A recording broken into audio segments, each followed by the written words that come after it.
Okay, so we practiced creating a document and adding an image. We practiced formatting that image so that we could manipulate it and move it around on the document.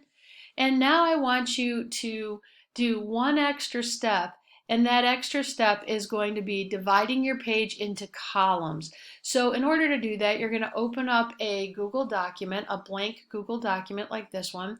If you go to Format, and you click on format, it'll show columns. And I want you to divide your page into two columns. So now you can see right here with the gray space that there's a column from here to here and another column from here over to here. So you're going to be able to write in this space.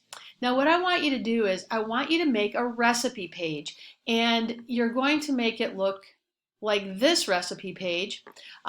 It's very similar, and I'm going to give you this example where you're going to write the word recipe following this kind of a format.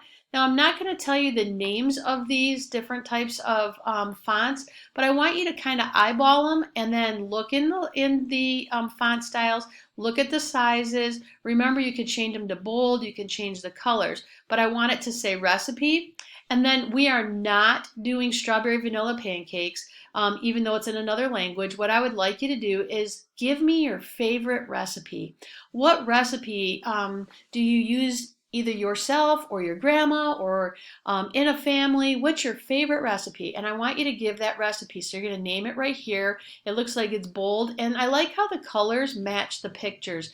Next, you're going to find a picture that kind of represents the meal or the dessert or whatever it is that you're going to give me the recipe for. You're going to give me an image for that. If you can't find the exact one, find something that's similar and you're going to put it in here. So now you're going to have to manipulate the image into this first column. And then down here, how long will it take to prepare? So you're going to say ready. Notice 20 minutes is in bold. How many people will this recipe serve? So it says serves and then in bold. And then approximately how many calories are in it. So you're going to have to find that. Please don't put like 10,000 calories. I want you to kind of look it up and see how many calories it would be. And then over on this side, the ingredients. So you're going to list all of the ingredients here. And then steps or the preparation steps that you're going to take. Notice that they are numbered, and then you have information for each one going down.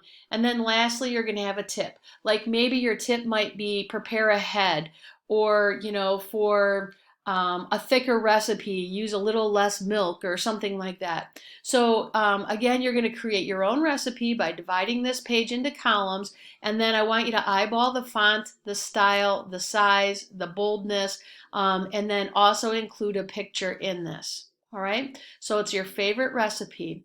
Have fun with this, guys, and I look forward to seeing your recipes.